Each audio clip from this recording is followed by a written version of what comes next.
ಇದೇನಿದು ಮನೆಯ ಬೀಗ ಹಾಕಿ?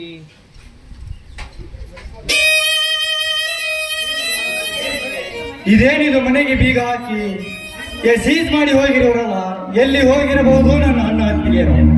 ಈ ಸಮಾಜದಲ್ಲಿ ತಲೆ ಎತ್ತಿ ಬಾಳುತ್ತಿರುವ ನನ್ನ ಅಣ್ಣ ಅತ್ತಿಗೆಯರಿಗೆ ನನ್ನ ತಮ್ಮ ನಮ್ಮ ಮುಖಕ್ಕೆ ಮಸಿ ಬೇದನಲ್ಲ ಎಂದು ತಿಳಿದು ನನಗೆ ಮುಖ ತೋರಿಸುವುದೇ ಬೇಡವೆಂದು ಎಲ್ಲಿ ಯಾವ್ದಾರ ಬಹು ದೂರ ಹೊರಟು ಹೋಗಿರಬಹುದೇ? ಇದು ಟೇಬಲ್ ಮೇಲೆ ಏನೋ ಬರೆದಿಟ್ಟಿದ್ದಾರಲ್ಲ ನಮ್ಮಣ್ಣ.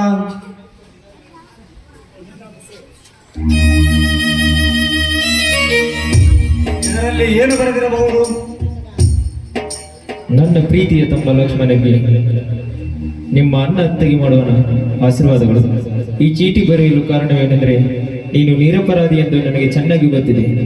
ನಮ್ಮ ಮೇಲಿನ ಸಿಡಿಗಾಗಿ ಈ ಕುತಂತ್ರವನ್ನು ಆ ರಣದೇವ ಸಮರ್ಥ ಮಾಡಿದ್ದಾರೆ ಎಂದು ನನಗೆ ತಿಳಿದಿದೆ. ನೀನು ನಿನ್ನ ಪ್ರಾಣಕ್ಕೇನು ತೊಂದರೆ ಮಾಡಿಕೊಳ್ಳದೆ ನಮ್ಮ ಪಂಪ್ಸೆಟ್ ಮನೆಗೆ ಬಂದು ನಮ್ಮನ್ನು ಸೇರು. ನಮ್ಮ ಗೋವಿನ ಜೋಳದ ಪೈರಿಗೆ ಬೆಂಕಿ ಹಚ್ಚಿದ್ದು ಆ ರಣದೇವ. ನೀನು ಜೈಲು ಸೇರಲು ಕಾರಣದ ಆ ರಣದೇವ ಸಮರ್ಥ. ನಮ್ಮಿಬ್ಬರನ್ನು ಕತ್ತಿಗೆ ಕೈ ಕೊಟ್ಟು ಹೊರ ತಡೆದು ಆ ರಣದೇವ ಸಮರ್ಥ.